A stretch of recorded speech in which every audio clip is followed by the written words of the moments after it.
éternel Dieu de grâce et de miséricorde, nous venons en ce mois de janvier 2015 te remercier, te glorifier, te rendre grâce pour toutes choses. Nous te sommes reconnaissants et nous venons au ministère du Père, du Fils, du Saint-Esprit, honorer ta grandeur. Nous voulons te dire merci.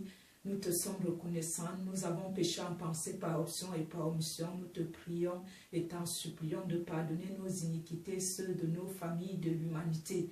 Nous te rendons grâce et gloire et grâce pour toutes choses, parce que Père, tu as envoyé Jésus-Christ sur la croix pour que quiconque croit en lui ait la vie éternelle et en abondance, car lui ne peut aller au Père sans passer par le Fils. Merci pour la France que tu protèges, l'Afrique, l'Asie, l'Occident, l'Orient, les autorités. Toutes choses que tu fais est bon en ton temps.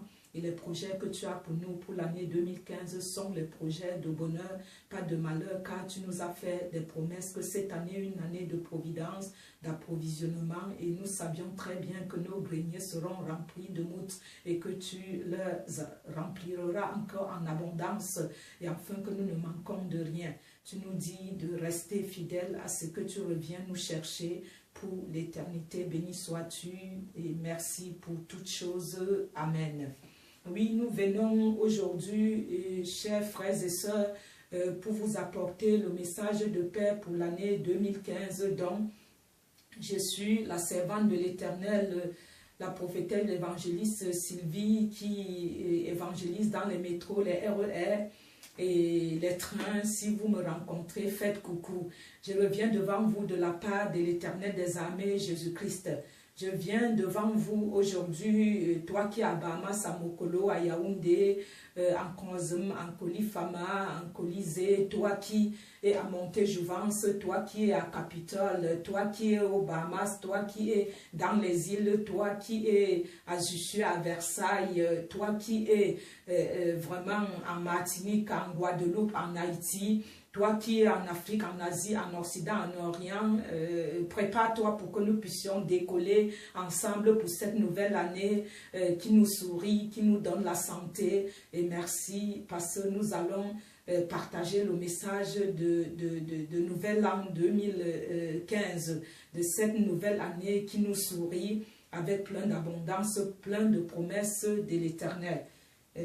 Donc, nous venons maintenant partager ce message avec vous, qui est une année de promesses de l'Éternel, et prions pour les unes les autres, car tout ce qui se passe en France, il a relaté depuis le 5 janvier, il nous a vraiment, dans le jeûne et prière, il nous a révélé ce qui allait se passer.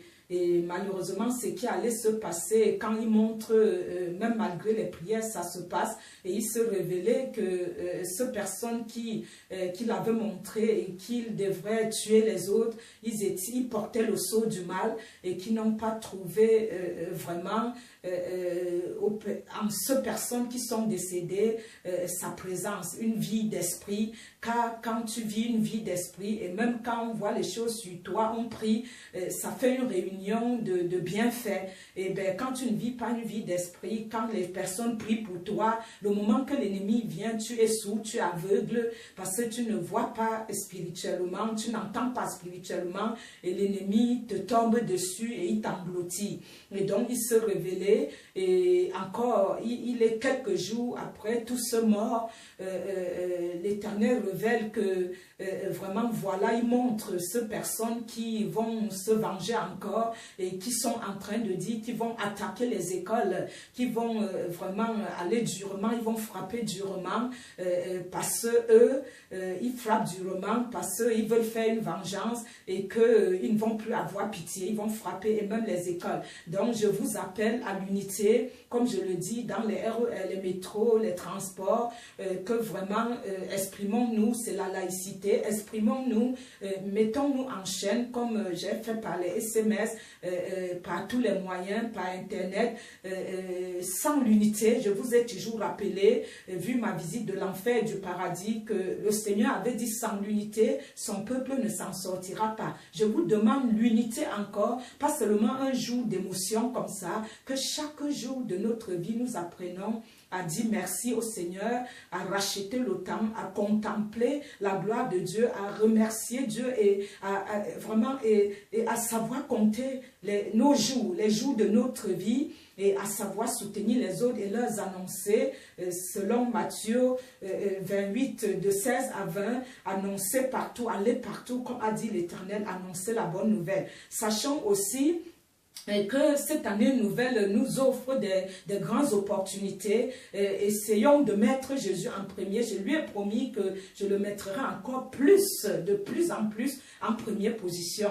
Mettons Jésus en premier pour que quand l'ennemi serait là, qu'il soit là pour intervenir. Et justement parce que le Saint-Esprit trouve une vie d'esprit en toi. Il ne faut pas mourir bêtement. Il ne faut pas mourir bête. La parole est là, la vérité, c'est elle qui est une lampe à nos yeux et une lumière à nos yeux. Et donc je viens encore, la servante de l'Éternel, vous demander de redoubler l'effort et que la nuit, vous vous levez à partir de minuit pour prier avec nous, étant chez vous, accordez quelques minutes à partir de minuit, quand vous allez faire pipi même, accordez une minute au Seigneur, louez-le, vraiment portez les sujets de prière qui gênent le monde entier, vraiment portez toutes les problématiques du monde devant le trône de la grâce, devant le sanctuaire. Tenez-vous une seconde, agenouillez-vous une minute, remerciez le Seigneur 5-10 minutes, reconnaissez ses bienfaits et demandez-lui d'intervenir pour la paix dans le monde comme il l'a demandé. Et aussi, n'oubliez pas notre visite de l'enfer et du paradis, le premier livre qui est sorti.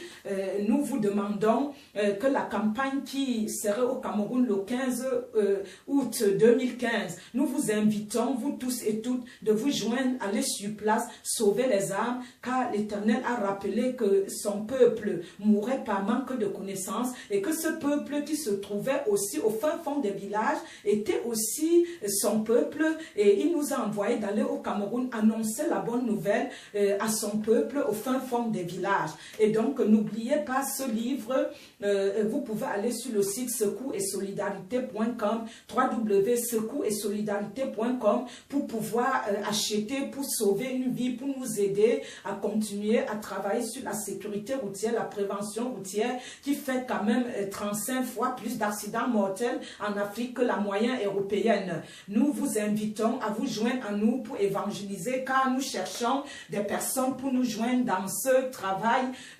Nous prions que Dieu nous donne vraiment des ouvriers, que la moisson est mûre, mais nous restons dans les églises. Sortons des églises, lançons le filet.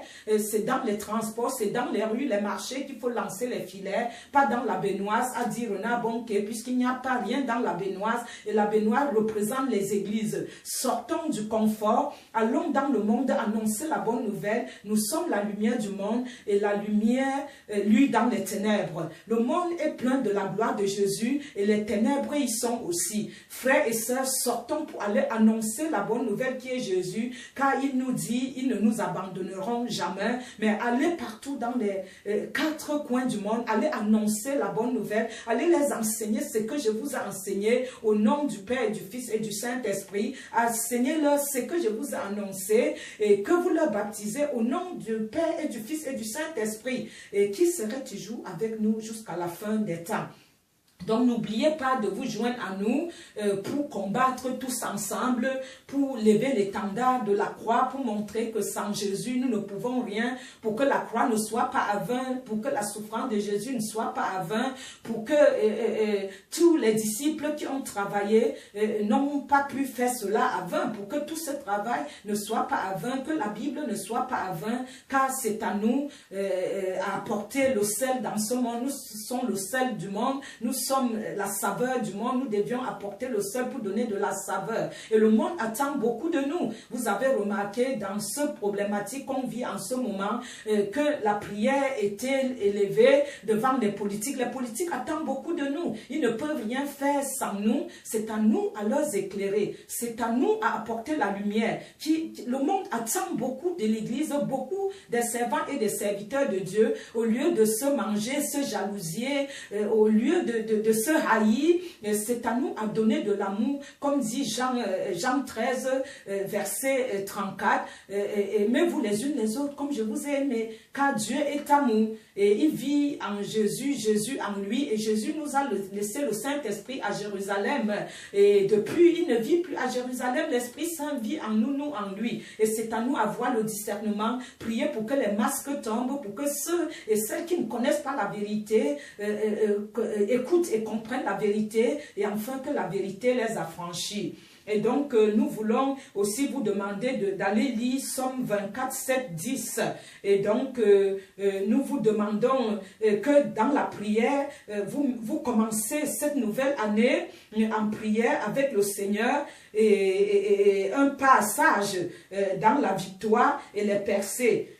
Donc, nous demandons vraiment, non seulement au cours de cette année nouvelle, mais pour l'éternité, que nous suivons notre Seigneur Jésus-Christ et son exemple, comme il a dit, faites ce que je vous demande de faire, comme je fais ce que mon Père me demande de faire. Et Job 36 nous dit, 36:11, s'ils écoutent et se soumettent, ils achèvent leur jour dans le bonheur, leur année dans la joie. Et donc la naissance d'un nouvel enfant, l'aube d'un jour nouveau, le début d'une nouvelle année, tout apporte les sentiments d'excitation, de joie, d'espoir et de promesse. Il y a un air de grande attente que nous mettons Dieu en premier. Au début de tout ce que nous faisions, nous pouvons aussi être rassurés que la fin sera bonne. Car il est l'alpha, il est l'oméga, dit Apocalypse 1.5, Apocalypse 1.5. Et nous disons, comment mettons-nous Dieu en premier? Nous nous posons la question en priant pour commencer à connaître sa volonté. Dès que nous connaissons sa volonté, alors nous pouvons lui obéir. Donc simplement, s'il a donné un ordre et nous ne l'avions pas suivi, il ne dira rien d'autre jusqu'à ce que nous obéissons à son ordre en remettant nos voies, nos plans et nos désirs entre ses mains. Quand nous désirons le servir, il va produire en nous à la fois le vouloir et le faire. Et Dieu, c'est vrai, si on l'obéit, il produit en nous ce vouloir et le faire. Et selon son bon plaisir, et selon Philippiens 2.13, notre volonté deviendra liée à sa volonté. Et quand nous faisons ces deux choses, la Bible dit, nous passerons nos jours dans le bonheur et nos années dans la joie. Et donc, au moment où nous commençons cette nouvelle année 2015, rassurons-nous que nous mettons Dieu en première position, number one, comme disent les Américains. Mettons-lui devant en premier en toutes choses. Sortons-le sous le boisseau, nous le plaçons sur le boisseau. Cherchons premièrement le royaume des cieux, afin que toutes choses ne nous soient données par-dessus. Dit Matthieu 6.33, dit Matthieu 6.33. Et sachons aussi que nous confessons sur Isaïe 43, voici je vais faire toutes choses nouvelles sur le plan d'arrivée, ne la connaîtrez-vous pas? Je mettrai un chemin dans le désert, et les fleuves dans la solitude. Et donc, c'est merveilleux vraiment de mettre Dieu numéro 1, parce que nous savions très bien que sans lui, nous ne pouvons rien, nous sommes rien sans lui, et nous ne pouvons vraiment rien, ni les politiques, ni les autorités, ni personne, ni ce qui respire sous la terre, sur la terre, dans les fleuves et sous la mer, sur la mer, dans la forêt, sous la forêt, dans les cieux, sous les cieux, sur la terre, sous la terre, que tout ce qui respire loue seul le nom de Jéhovah Jireh. Et nous le remercions, Seigneur. Nous remercions le grand Dieu pour sa bonté, pour ses œuvres dans notre vie, car il y a d'autres qui sont couchés à l'hôpital, qui sont même morts cette nuit et hier, et nous sommes debout sur nos pieds. Donc nous voulons le glorifier, le magnifier pour cette opportunité qu'il nous donne d'être en santé. Nous voulons le remercier, le glorifier pour sa sainteté, lui être reconnaissant d'avoir envoyé son Fils sur la croix au martyr pour notre vie, pour que nous puissions vivre, pour que nous puissions être là aujourd'hui. Donc frères et sœurs, si tu n'as pas encore mis Jésus numéro 1 dans ta vie, repositionne-toi à le mettre vraiment